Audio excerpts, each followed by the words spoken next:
Welcome to another episode of Exercise Matters with me, Randall Cooper. And me, Mick Hughes. Support for today's episode comes from Premax Performance Skincare. If you're active, you focus on strength, endurance and recovery, but what about your skin? Sweat, friction and the elements take a toll. That's where Premax comes in. High-performance skincare made for high-performance people. From recovery creams to anti-chafe balms, massage creams to exercise-specific barrier creams, we help your skin go the distance. Keep your skin as fit as your body with Premax. Available now at premax.co. And support for today's episode also comes from Learn.Physio. Health professionals, are you staying ahead of the game?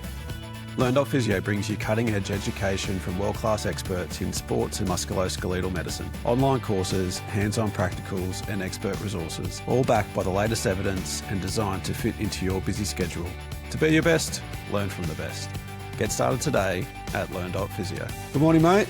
Good morning, Mick. How are you? Happy Monday. Yeah, always well. Well, not $1,000,000, I must admit. I've just got a little back of the throat tickle. You sound a bit croaky yourself, mate. All well in your hood? Just a little bit. I think you see it all the time, and we should actually do an episode. I think on your immune response to stress, exercise, workload, that kind of thing, because we are sailing in towards the end of the year.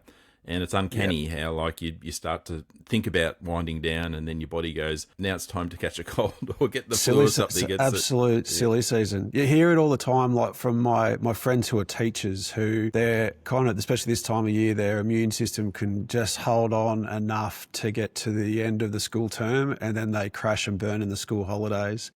And then they have the worst school holidays, and all of a sudden they're fighting fit, 100% ready for the day one of term, the next term, which is completely frustrating for them. But I feel that too. They sort of get always this time of year feeling the pinch with just a big workload. December, November, especially for us in our households, always full on. We've got a lot of school stuff going on with the kids, a lot of presentation nights, Christmas parties, long days, wrapping up all their sport, blah blah blah. And it kind of gets to November and everyone's just feeling a bit ragged. So we've certainly felt that. And so much so, I've had to dial back the Norwegian 4x4 this last week, mate. Okay, right. Life update. I just felt tired. I felt tired today, and probably the back end of last week too. I missed my Norwegian 4x4. It's probably karma, because I was talking it up a few weeks ago, talking about how awesome I was at it and how heroic I was, and I was going to rename it to the Hughes 5x4. But I remember that. Yeah. It's come back to bite me, and I've reflected on our last Zone 2 conversation we had in the episode 1 of our podcast, and the podcast series on Zone 2 in total. And I've just decided to dial it back a little bit just to keep my legs ticking over, keep my body ticking over. And so back into a Zone 2 session the last couple of times on the bike. We always say you just got to listen to your body, and just, sometimes there's times to push and other times you just know innately that it's not time to push. And it sounds like you've kind of struck that balance well. I'm going to tease for next season, because not next season, we're still in season 2, but next year, like I have lined up Shona Howson, actually, who's a world expert on recovery and sleep. And we're going to have a chat about and the effect of time zones and what to do when you're actually on the road a little bit. And I know you've got a trip coming up overseas reasonably soon as well. So maybe we should have that one now just to prep you up. No, we should fast forward it. We are talking about heat today. Fun fact, we're actually going to have a 50-degree swing. So in Townsville right now, it's sitting on about 35-degree days. Humidity through the roof makes it feel like it's pushing 40 on some days. And when we arrive into Vancouver, move on to Calgary, and then in through to Banff, we're going to be hitting some minus 10 to 20 days there on some of our middle parts of our trip around Christmas time. So that's going to be a huge swing for us. So the heat right now is something that's really front and center of our minds in Townsville. Like, you can't walk outside without, feeling like you're going to get absolutely fried by the sun. You go and hang the clothes out on the line, or you go and water the garden, and you come in absolutely drenched after 10 minutes. And it made me want to dive a bit further into the topic of heat and exercise. And I've got a wonderful guest today, Professor Chris Minson from the US. He was kind enough to share some time with me a few weeks ago, and I asked him a few questions about heat and how we can manipulate heat in our training to to get the most out of our training, and whether or not it's a a recovery agent or is it a performance benefit, we'll tease through those things today. But a really super interesting topic, and one that's pertinent to any of us that live in North Queensland and tropical regions of Australia, because it can certainly be your friend, but it also can be a really formidable foe if you get it wrong. And pertinent to athletes, because it's become quite a trending training aid probably in the last 10 to 15 years or so, where we've seen institutes of sport and, professional football clubs have heat chambers in their facilities, and the athletes will train in there. We've also seen the rise, in inverted commas, of Finnish sauna, and how that can help athletes as well as just general health and well-being. And actually, I was interested in Andrew Russell's comments a few episodes ago, about his long-distance runner Seth, and how during a period of injury he went and spent 2 hours a day in a sauna, for those low-level aerobic kind of adaptations, which I hadn't heard of actually before. So I thought that was an awesome initiative, and I'm just wondering whether we can shine a little bit of a light on whether that can help athletes today in today's chat. Yep, that'll come through probably in a bit more of a roundabout way of how it can be manipulated in training. But something worth discussing for sure. Like I've always thought, watching and being involved, from a little bit involved, but more so from an outsider's point of view, I always thought that the teams, particularly our local rugby league team here in Townsville, the North Queensland Cowboys, who do all their pre-season training here from November through to, late Feb, and then they play their first competitive games from March onwards. Like, I just always thought they had a competitive advantage by naturally being in this really hot, humid environment, and how it could cause a really positive adaptation. And it was interesting, like talking to Chris, that sometimes being in this environment all the time can actually be counterproductive. So it was a fun talk, very enlightening. I certainly learn a ton, as I always tend to do from these talks. So without further ado, we'll probably just crack into it and find out what he had to say and what some of the researchers said. To set the scene for Chris, just to sort of, I guess, let everyone know his background. He's a professor of human physiology at the University of Oregon, where he spent more than 20 years studying how humans adapt to environmental extremes, how blood pressure and blood flow are regulated, and how we can use these tools such as heat therapy and sauna and heat to improve cardiovascular and metabolic health. So he's got a lot of runs on the board, and he was fascinating to talk to. A big part of his research in recent years has been in women's health and aging, but previous to his recent research in academia, he's deeply involved in athletic performance, and he's worked with a number of professional sporting teams, which included the Richmond Tigers in the AFL, as he mentioned to me in his chat. So he's worked with some AFL players here in Australia, as well as a number of Olympic athletes and track and field people in college in the US. So really great expert to talk to about this. And so I guess the big things I want to tick off in today's episode were: what is heat training specifically, and what are its proposed physiological benefits? What is always the evidence? It's always our number one goal, is to try and shine a light on the highest quality evidence to support its use, how it can be applied practically, and also to just consider some safety recommendations. And Chris has got a few things to share with us about that. Great. I'm really interested to hear this. So good on you for getting Chris on. He's so well credentialed, and sounds like he might be a really good candidate to get back on at a later date too. Yeah. We could talk to him about 5 or 6 different topics. He's well spoken, very well immersed in athletic performance in a number of different subtopics. So he's great. We'll definitely get him back for sure. So what is heat training? And this this was a narrative review that I grabbed to give us a really good bird's eye view about what heat training is and what its proposed benefits are. And Chris was part of this narrative review written in 2021 with a colleague of his by the surname of Brunt.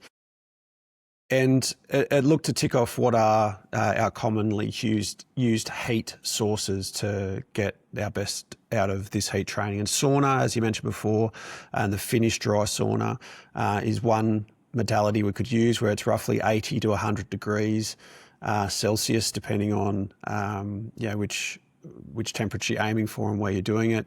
Infrared therapy is also to another one, and including warm wraps where the body's heated to about 60 degrees Celsius. Hot water immersion is another option there, where you basically get up to your chest and your shoulders in 38 to 40 degree Celsius water. So they're three common uses of heat. And the idea is similar across all three of these types of heat, and it's to repeatedly raise core temperature by about 1 degree or more several times per week over a number of weeks to get a cardiovascular response and a positive response to exercise. So that's heat options in a nutshell.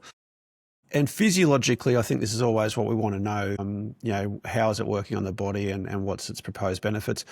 In the acute phase of using heat to your advantage, the goals are, and what it does to the body effectively, is increase heart rate, increase cardiac output, and decreases peripheral resistance. So improved heart and circulation function is ultimately its benefits there. And thermoregulation is another acute response where we get increased skin blood flow and sweating, which will reduce the heat. And in water, if you're doing heat in the water and using heat therapy in the water, you also get that hydrostatic pressure too, which will boost venous return. So a couple of things there that we could use to our advantage. And chronically, so this repeated sessions per week over a number of weeks, there are a lot of proposed mechanisms. Some of these have been found to be actually evidence-based. Some of them are based on theory and physiological responses.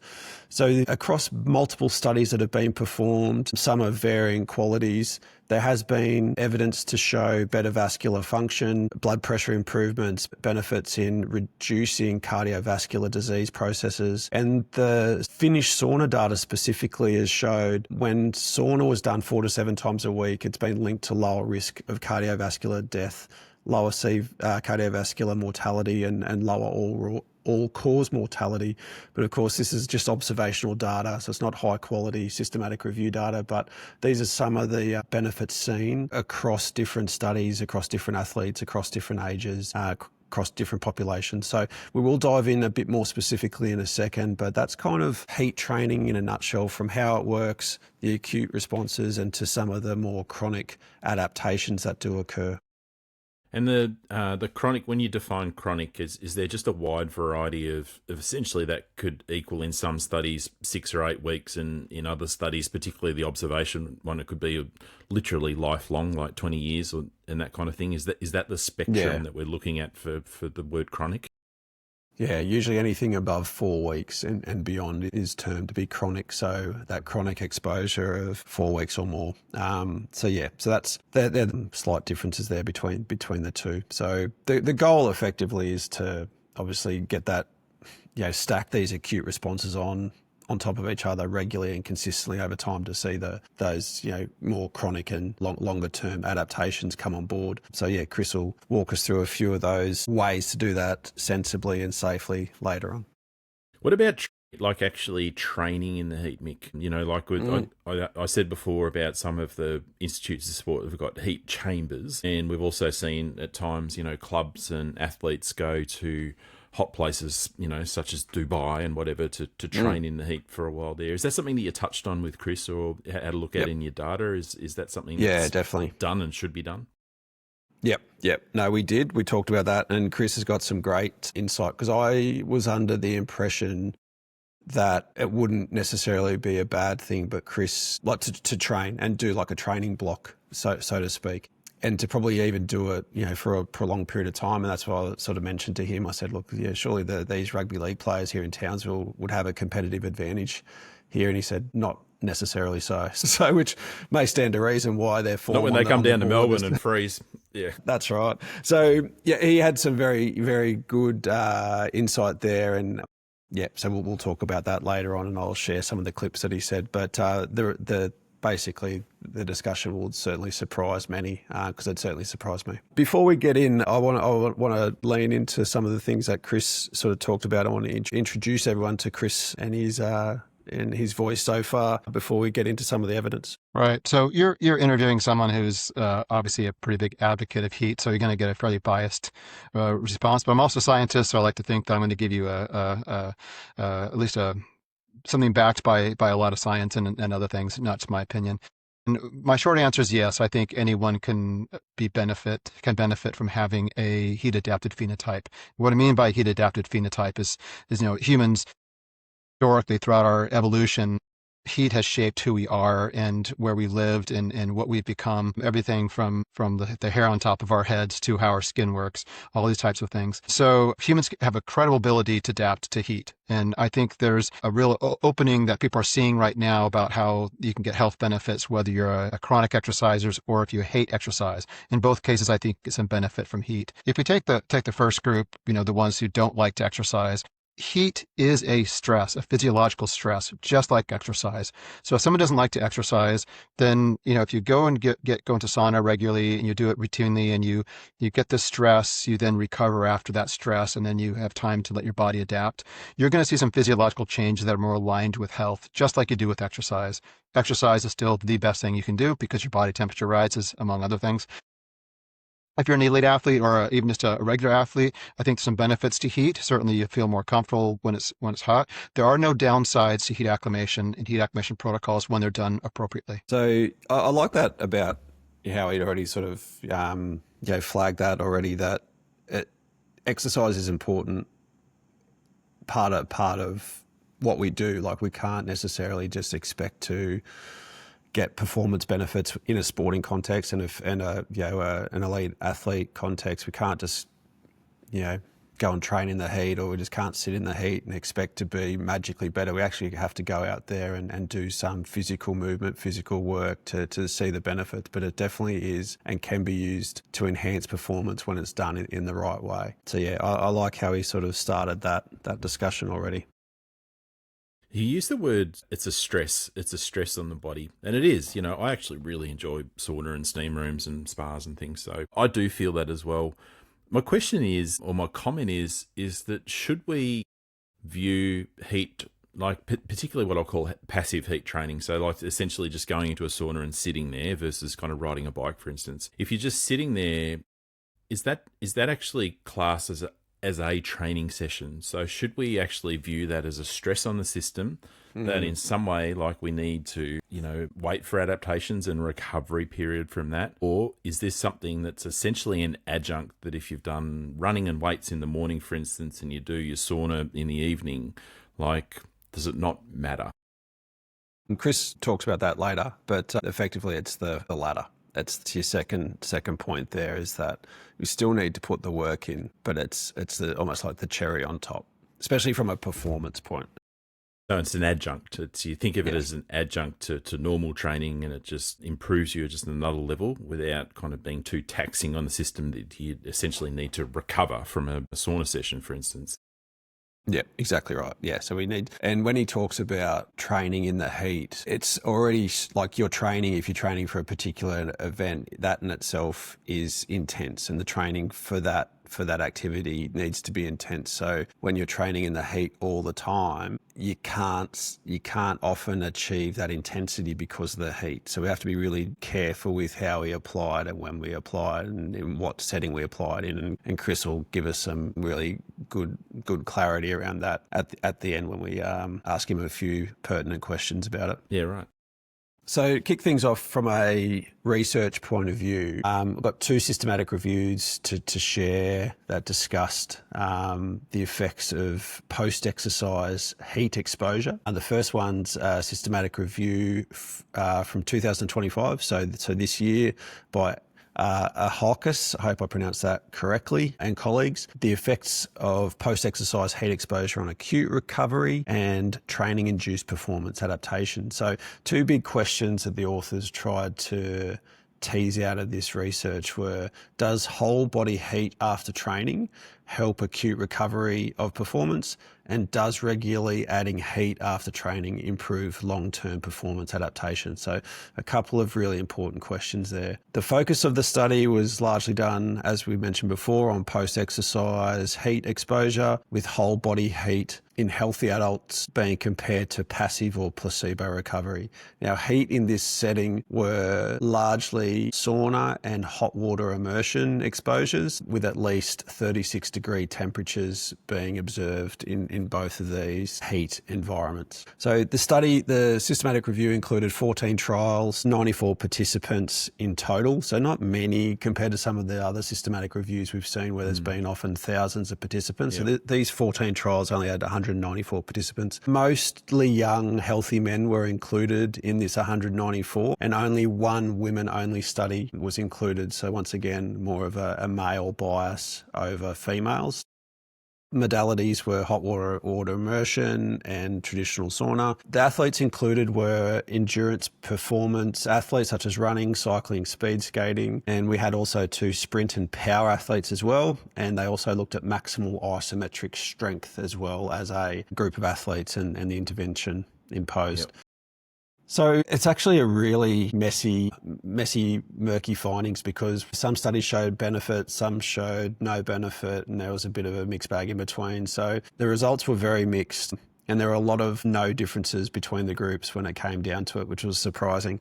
So with endurance athletes, there was no consistent benefit of hot water immersion. So this is runners and cyclists. There was no consistent benefit of hot water immersion versus passive recovery on next day or 5 hour later endurance performance.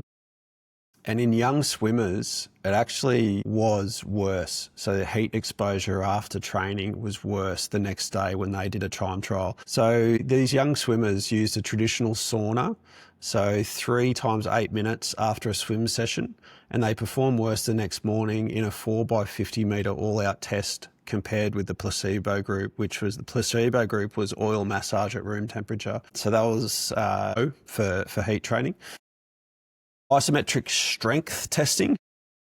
Most studies in this area found no benefit versus passive recovery on isometric strength testing 24 to 72 hours after exposure to strength. So yeah, bit of a mixed bag there in the strength bit. Where there was a benefit, and this was probably pretty consistent here, was in power and jump and sprint performance.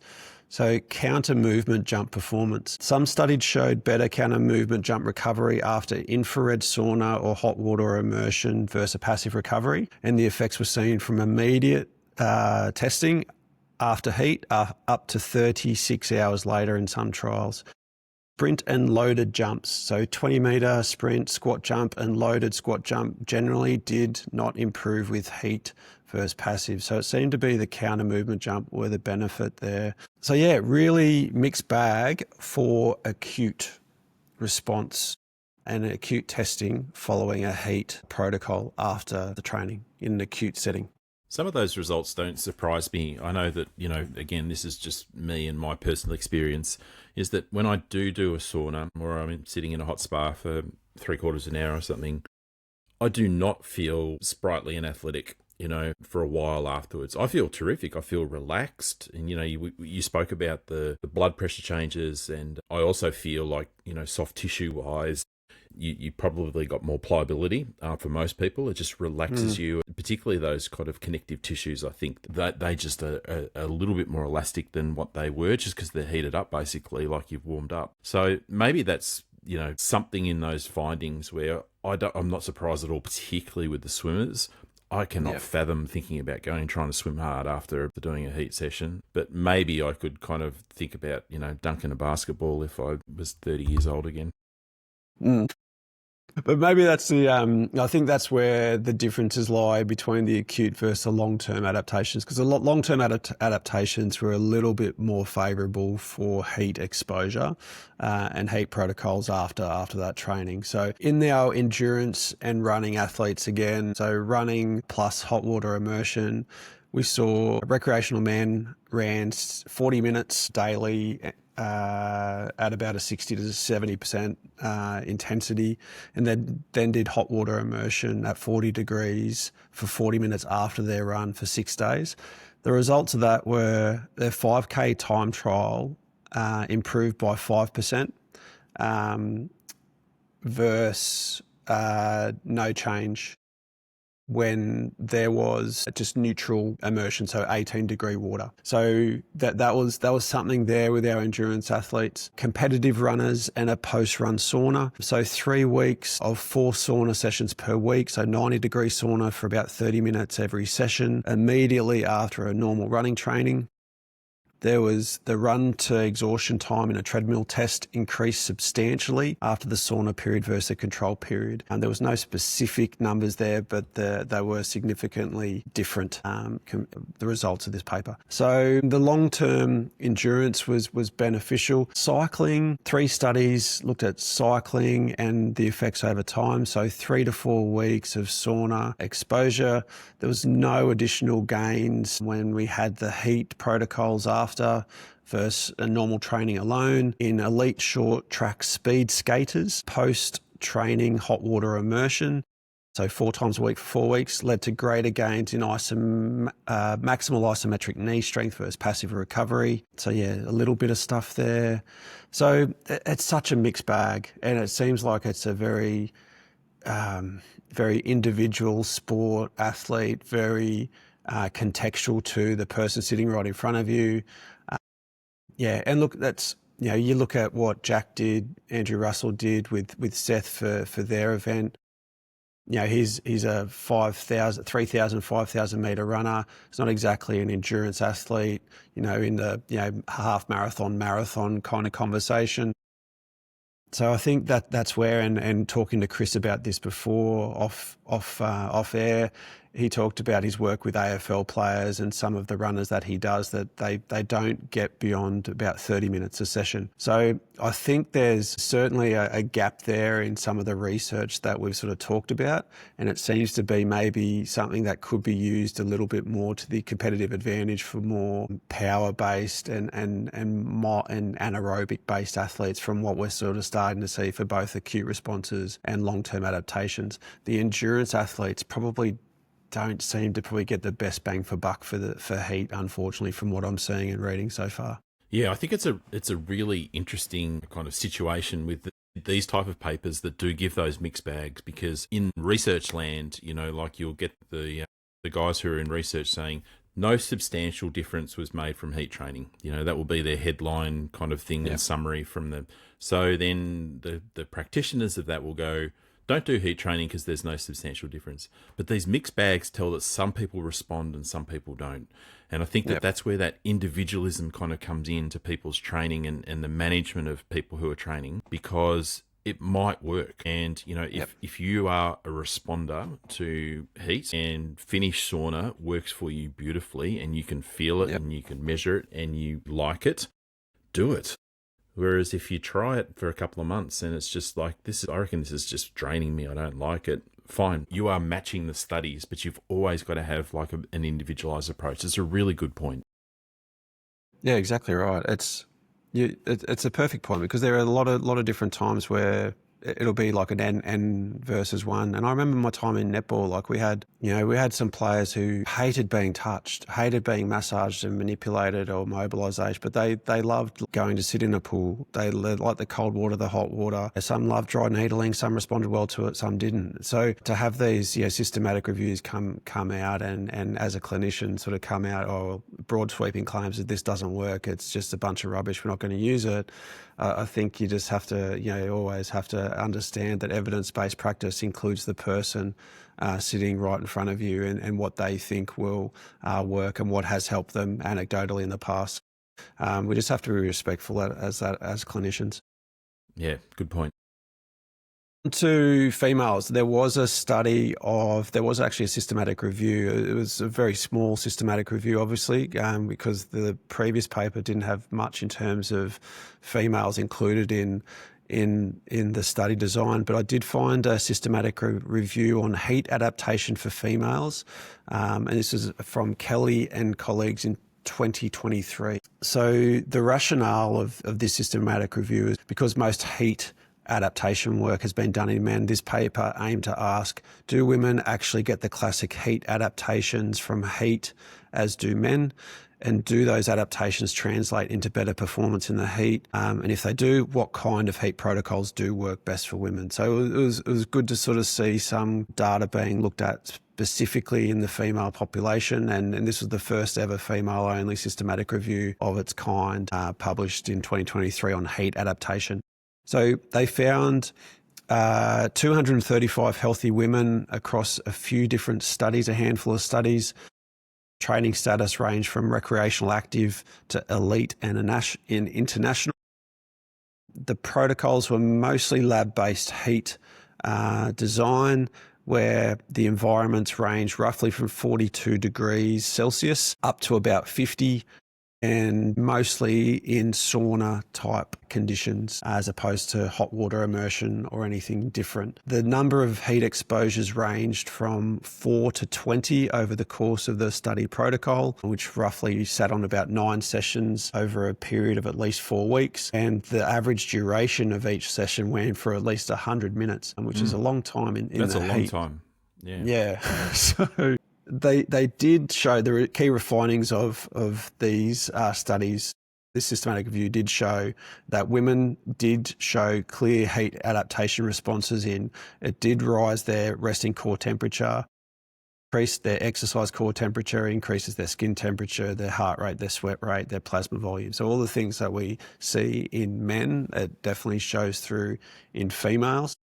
The ultimate answer is, question being asked was, performance improve with heat training in females, i.e. do they get faster? In particular, this question was being asked is, yes, they do get faster. So of the study designs, they found there was an overall large improvement of nearly 40% in time to exhaustion tests and power-based tests across different sports, which was a big significant improvement there for our females. The most consistent heat protocols that were seen to show the benefits lasted at least 2 weeks, so ranged from 18 to 40 days, and had at least 450 minutes of total time in the heat. So might need to get our calculators out for that, but we're looking at, about 2 weeks, 400, at least 450 minutes of heat exposure over a 2-week period is what we're looking there.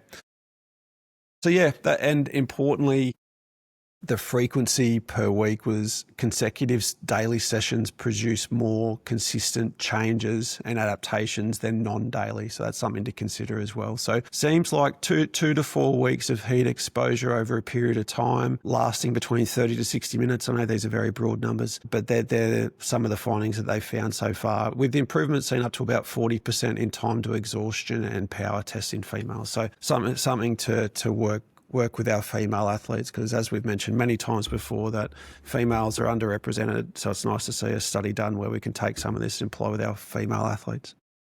Yeah, I agree. It's good that this has been done. All right. So I'm going to stop talking now for a bit. I'm going to let Chris take over. And I've asked Chris a few questions. I had probably a handful of things I wanted to find out. The first one was, I really wanted to know from Chris in particular, that where does heat, in his opinion and with the research he's done, the athletes he's worked with, where does heat training sit in the training and recovery hierarchy? Kind of a question they asked before, Randall, about, is this a standalone thing, or what do we need to tick off first? Is this the cherry on top, or is this the kind of meat and potatoes of what we need to do? And this is what he had to say. Right. Yeah. There's a fair bit to unpack there. And let me just start by saying that I get this question a lot from people who say, I'm exercising this much, I want to get better, I want to be a better athlete. I think heat acclimation is the key. As soon as I start talking to them, I realize that you don't need to do heat to get yourself better. You need to train smarter. You need to recover better. You need to stop drinking alcohol, right? You need to do things that are going to improve your life. You need to get off social media. These things have big impacts, right? And I think what I love about your podcast, for instance, you're talking about how to make people better athletes and how to be people healthy as well. And that's the balance, right?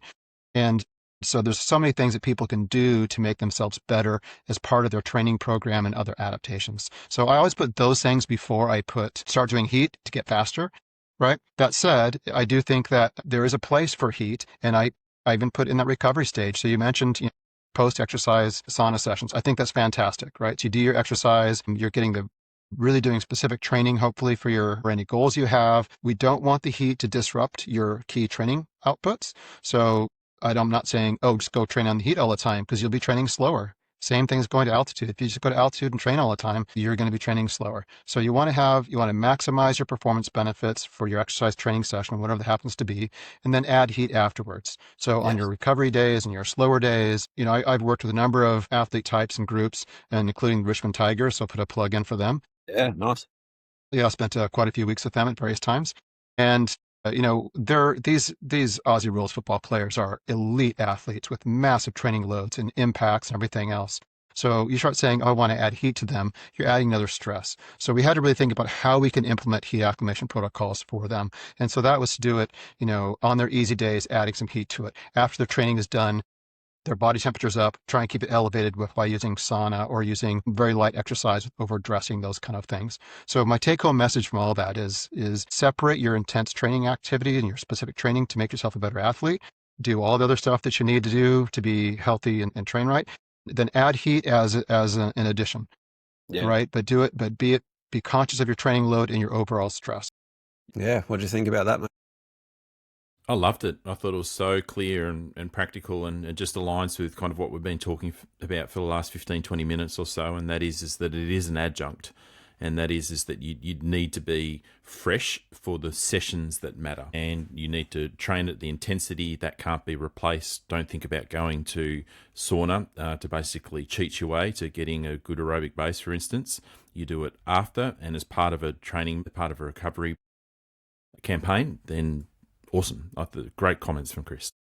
Yeah, it got me thinking, because I think in like Townsville, for example, like you can't escape the heat really. Like there are times in the day where it's a little bit cooler. So like from a team sport perspective, not just professional competitions, but some other low grade competitions who may be traveling and doing state carnival or something like that, or you live, in Darwin or really far North Australia, or even like in the kind of around the equator, any regions of athletes that are working there where it's just constantly hot and humid. Particularly, it got me thinking, like, how do we escape the heat? Like, we can't train indoors all the time, especially if you've got an outdoor team sport. Like, so I think that for these athletes, it can be quite tough. So you just got to find those cooler parts of the day. So if that means sort of having your training sessions at 5 o'clock in the morning, 6 o'clock in the morning, maybe that's what you need to do. Or if you need to start training at 8 o'clock or 9 o'clock, then maybe that's what you have to do as well. Like, because this training at 8, 9 o'clock in the morning, it's going to be already 35, 40 degree temps. And if that's going to be your high intensity session for the week or your big session for the week, you're not going to potentially be able to get the best out of you because you're absolutely wrecked.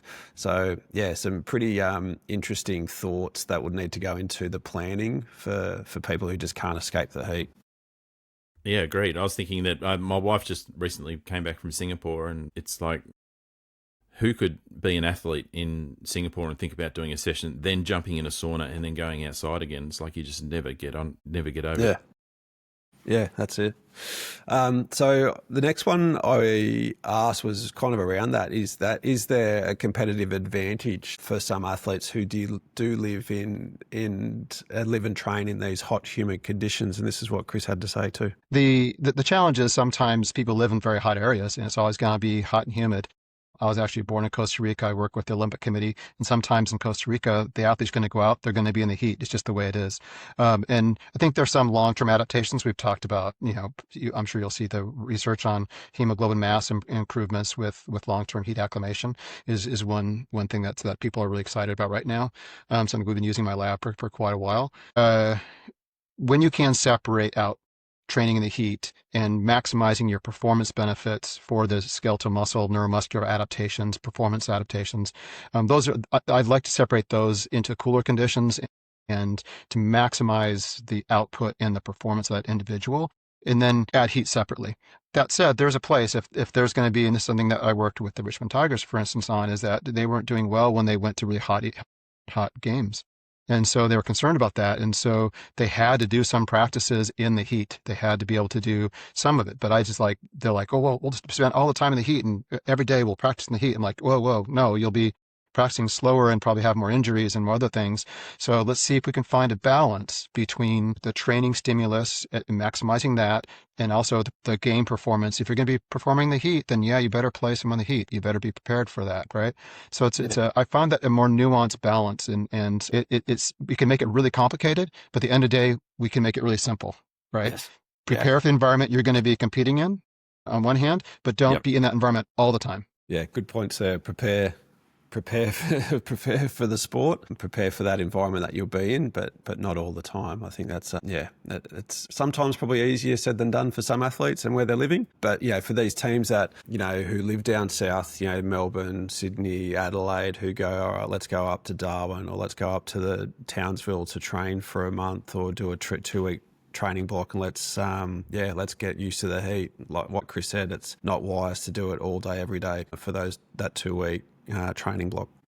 Yeah, it takes a while for athletes to adapt, and you see that often with the Olympic athletes that have got like a world champs or a big meet or an Olympic Games that's going to be either in a hot climate, or the other thing that Chris touched on, we haven't talked about it, is also anything that's at altitude as well. You need to stress your body to get ready for it. And that's where these athletes will do that. They'll do like 3 heat training sessions in the hot chamber in preparation to kind of going to Tokyo when it's going to be 35 degrees each day. So really nice points that you don't need to do it every single training session all the time. Yep. Exactly. Next is I asked Chris about some safety, or more so safety tips about how we can integrate heat training into our protocols and our training, and some of the recommendations he's given there. So we'll play this for a couple of minutes. Right. Yeah. Fantastic questions. And in our laboratory, we can do really great physiological monitoring, make sure everyone's safe and all that. But I also work with a lot of groups who don't have that, including the athletes down in Costa Rica I work with. So safety is always a key issue, right? And this is one reason why I don't like people saying, I want to go get heat acclimated and I'm going to train really hard in the heat now, because you're just setting yourself up for major problems and maybe heat illness and death and those kind of things. Titrating it in is my goal, right? And so if someone wants to do heat acclimation protocol and they've got a certain hot event they're preparing for, start early. Like you can't start early enough, right? So start and have, 3 or 4 sessions per week. Again, balancing that with how comfortable you feel. If you are feeling completely knackered and tired after the heat session, you've overdone it. So, I think of this 0 to 10 scale, 0 being I'm not hot, I'm not hot at all, I'm perfectly thermoneutral. 10 being I'm on the surface of the planet, the surface of the sun, I'm burning up, right? I don't want anyone over a 6 or 7, right? I mean, and so 7 is kind of where you feel, hey, I feel hot, but I don't feel uncomfortably hot. That'd be like an 8 level, right? So if someone's feeling uncomfortably hot, they're probably overdoing it. I want them hot for, those first few weeks as they're kind of transitioning to this. And as far as the type, we found that far infrared saunas don't create quite the heat stress that the traditional saunas do. The far infrared saunas are going to be 55, 60, 65 degrees C probably on the high end, and they're using the far infrared waves to heat the body from the inside out. Core temperature doesn't get up that much. Traditional sauna, hot tubs, our hot tubs are usually about 40.5 degrees Celsius. Our traditional saunas are upwards of 80, 90 C. So very, very hot. But I kind of prefer those two, the traditional sauna or the hot tub. Use what's available to you. Don't feel like you have to do just one. If you got both of them, one day you feel like getting the hot tub, great. One day you feel like getting the sauna, great. Just get your body up to where you feel, okay, I feel hot. I feel like I'm sweating pretty good. Hold yourself there for 20 minutes or so when you're first starting. Build that up to 30 minutes over time. And, you can add more or less sessions depending on what your training load is. So again, we can make it really, really complicated. And it gets complicated if someone comes to me and says, I've got a race on Sunday. It's Sunday the week before, and it's going to be really hot. I'm not ready for it. Now we got to be really thoughtful about it. So start early, start thinking about it, make it part of your normal routine. Hopefully it's enjoyable, right? If it's enjoyable, we're going to do it. And that's the real goal for me, is to make it enjoyable, make it part of recovery, make it part of your, like, I worked out really hard today. I'm going to go sit in the heat. I'm not going to make myself super uncomfortable. It'll be hot, but it won't be too bad.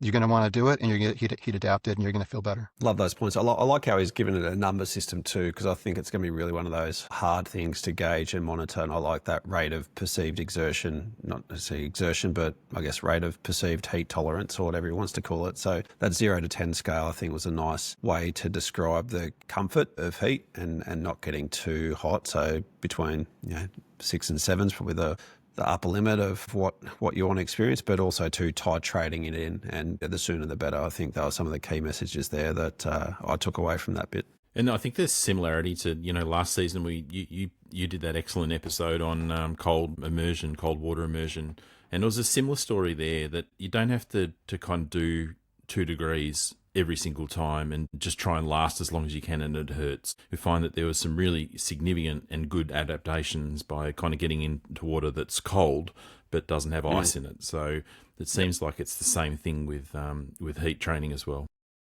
Yep.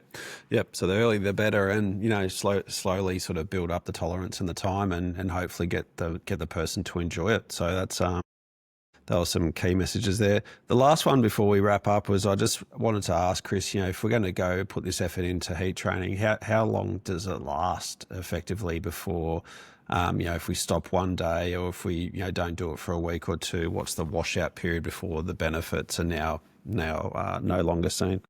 Right. Yeah. Fantastic question, and complicated questions to some degree, because those studies are really, really hard to do in a very controlled way. There are some great studies that have looked at for every 2 days without heat stress, you lose 1 day of heat adaptation.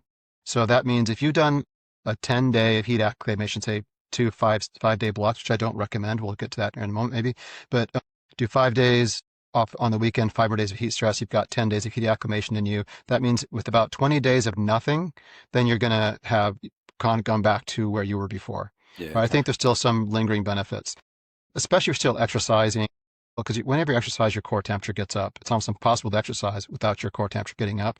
You'll maintain some of those benefits longer, but that's in the literature. You'll see 2 days off, you lose 1 day of heat acclimation. Yeah, but this goes back to, again, what I really try and encourage people, if they like the heat, or if they're willing to try to like the heat.